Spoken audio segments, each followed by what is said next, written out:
પૂજ્ય મદન ભારતીજી મહારાજ 1008 મહાન શ્રી મદન ભારતીજી મહારાજ દ્વારા આયોજિત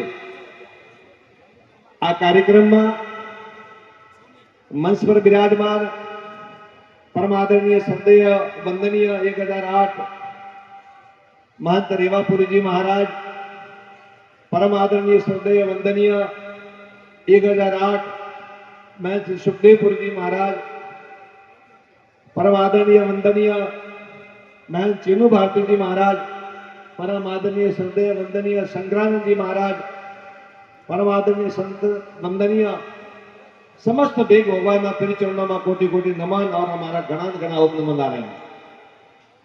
साथे साथे मंच पर विराजमान धर्म प्रेमी सज्जनों અને મંચની સામે બિરાજમાન આજના પાવન પ્રસંગમાં બાપજી રાજ ભારતીજી મહારાજથી માંડીને છેક મદન ભારતીજી સુધી મહારાજના આ ગુરુ ગાદીના જે શિષ્ય ગણો છે એમને આજના પાવન પ્રસંગ પર ઘણા ઘણા આશીર્વાદ, સમસ્ત રવિયા કોટડા ગ્રામને આશીર્વાદ, બિરાજેલા ભગવાન બધા ભક્ત ભગવાનના આશીર્વાદ। સજ્જનો, આપ તો જાણો છો કે જ્યારે માણસ ધર્મની ચરણમાં હોય છે ત્યારે સૌથી ભાગ્યશાળી એના માટે ઘડી હોય છે। તુલસીદાસજી મહારાજ રામાયણમાં કહ્યું છે કે એક ઘડી આધી મેં પુણ્યાદ, તુલસી સંગત સાધુ કે હરે કોટી અપરાધ। એક ઘડીમાં પણ અડધી ઘડી ને અડધીમાં પણ જો અડધી હોય અને સાધુની સંગત હોય, સંતની સંગત હોય, સત્સંગ હોય તો તમારા જન્મ જન્મોના અપરાધ મટી જાય છે। સજ્જનો, આ જીવનની અંદર તમે જોયું હશે જ્યારે તમે ભગવાનના ચરણમાં હો છો ત્યારે તમારા દુઃખ, દારિદ્ર, ચિંતા, ભય બધા ઓછા થઈ જાય। તમે જ્યારે તણાવમાં હો, ટેન્શનમાં હો, દુઃખમાં હો તો ક્યાં દોડો તમે? સૌથી પહેલા ભગવાનના મંદિરે। જ્યારે ભગવાનના ચરણે જઈએ ત્યારે આપણું દુઃખ દરિદ્ર ઓછું થઈ જાય અને ભગવાન સિવાય આપણા દુનિયામાં કોઈ આશરો નથી, કોઈ આપણા માટે આશરો નથી ભગવાન સિવાય। તો સજ્જનો, આજ તમે શું ભાગ્યશાળી છો કે આજે પૂજ્ય રાજ ભારતીજી મહારાજની તપોસ્થલી રવિયા કોટડા ધામને નગર બેઠા છો।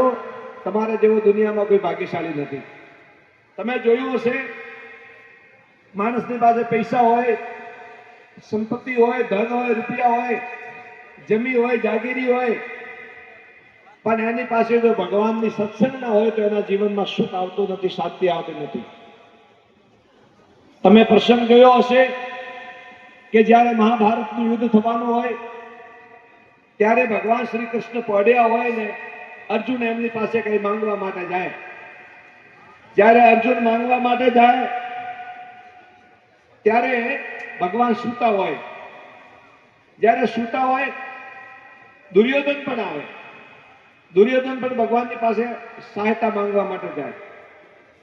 થોડી વાર પછી ભગવાનની નીંદ ખુલે, જેમાં ભગવાન જાગે જેવા અર્જુનને જોયે, અર્જુનને પૂછે કે અર્જુન તું શા માટે આવ્યો? તો અર્જુન કહે કે ભગવાન મહાભારતનું યુદ્ધ થવાનું છે, તમારો આશરો લેવા માટે, તમારી સહાયતા માટે આવ્યો છું। એટલામાં દુર્યોધનને ખબર પડે અને દુર્યોધન કહે કે અર્જુન પહેલા નથી આવ્યો, પહેલા હું આવ્યો છું, મને આપો, મારો અધિકાર છે। ભગવાન કહે કે ભાઈ મેં તો અર્જુનને જોયો, ના કે પહેલા હું આવ્યો છું। તો દુર્યોધન ભગવાન પાસે માંગે કે તમારી જે નારાયણી સેના છે એ યુદ્ધના મેદાનમાં મારે જરૂર છે, મને આપી દો। ભાઈ ભાઈનું યુદ્ધ હોય, એક બાજુ સગા સંબંધી હોય, બધા હોય, એટલે ભગવાન દુર્યોધનને આપી દે છે નારાયણી સેના। અને પછી ભગવાન કહે છે કે અર્જુનને કે હવે મેં નારાયણી સેના આપી દીધી, મારી જોડે કશું નહીં, તારે શું જોઈએ?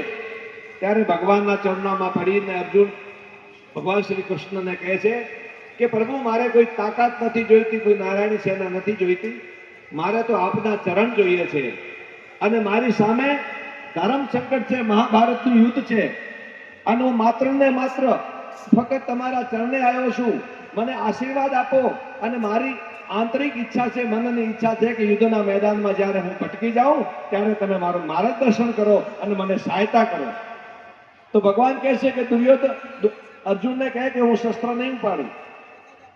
તો ભગવાન શું કરે? શસ્ત્ર નહીં ઉપાડે, વચન આપી શક્યા હોય તો અર્જુનનો રથ ચલાવે છે.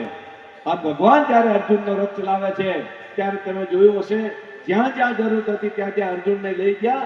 અને એક બાજુ એટલા મોટા તાકાતવાળા માણસો, એટલા બધા મોટા મોટા યોદ્ધાઓ, મોટા મોટા શૂરવીરો હતા, અને આ બાજુ અર્જુન એકલો લડી અને યુદ્ધને જીતે છે અને મહાભારતમાં ધર્મનો વિજય થાય છે. તો સજ્જનો, માણસના જીવનમાં જ્યારે જ્યારે ધર્મની ચરણમાં હોય છે, ભગવાનની ચરણમાં હોય છે, ત્યારે જ એનો વિજય થાય છે. આજે આપણે બધાય ભાગ્યશાળી છીએ કે આજે ભગવાનના ચરણમાં આપણે બેઠા છીએ, સંતોના ચરણમાં બેઠા છીએ. અને ઘણા બધા કુંભના મેળે ગયા હશે, માં ગંગામાં પતિત પાવની માં ગંગા યમુના ત્રિવેણીમાં સંગમ કર્યું હશે, પ્રયાગરાજમાં તીર્થ કર્યું હશે. પણ જો કોઈ ન જઈ શક્યા હો તો તમારી સામે આજે રવિયા કોટડાની ધન્ય ધરા પર તીર્થ ઉભો થયો છે, એમાં સ્નાન કરીને આનંદ મેળવી લો.